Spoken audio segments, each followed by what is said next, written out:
இதெல்லாம் தெரிஞ்சதுக்கு அப்புறம் சிறைச்சாலைகளை பத்தி நான் இனிமேல் அந்த மாதிரி நினைக்கவே மாட்டேன். உலகத்திலேயே ரொம்ப ஆபத்தான சிறைச்சாலைகளை பத்தி இப்போ பார்க்கலாம். முதல்ல வெனிசுலாவில இருக்க லா சபனேட்டா சிறைச்சாலை. ரொம்ப சுட்டம், பணம் இல்ல, பயங்கரமான வன்முறைன்னு இது ரொம்ப மோசமான சிறைச்சாலை. நிஜமான நரகம் மாதிரி இருக்கும்னு சொல்றாங்க. பிரிட்டன்.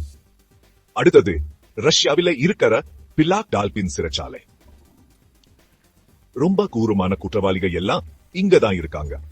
இங்க இருந்து தப்பிக்கவே முடியாது. கைதிகளை விட காவலர்களே ரொம்ப கொடூரமா இருப்பாங்களா. அப்புறம் பிரேசில இருக்கிற கரண்டீரு சிறைச்சாலை 1992ல நடந்த படுகொலைக்கு பேர் போனது. கலவரமும் நம்பிக்கையின்மையும் நிறைஞ்ச இடம் இது. பிரேக். இங்க ஒரு நாள் உயிரோட இருக்கிறதே பெரிய சவா. அமெரிக்காவில இருக்கிற எடிஎக்ஸ் புளோரன்ஸ் சிறைச்சாலையையும் மறந்துட கூடாது. ராக்கி மலைகளோர் அல்காட்ராஸ்னு இத சொல்வாங்க. உலகத்திலேயே ரொம்ப பாதுகாப்பான சிறைச்சாலை இது. கைதிகள் 3 மணி நேரம் தனி அறையிலேயே அடைச்சு வைக்கப்படுவாங்க.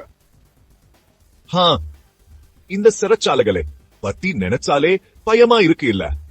உலகத்தோட இருண்ட பக்கத்தை பத்தி இன்னும் தெரிஞ்சுக்க தொடர்ந்து பாருங்க. இது மாதிரி நிறைய வீடியோஸ் பார்க்க லைக் பண்ணுங்க, சப்ஸ்கிரைப் பண்ணுங்க.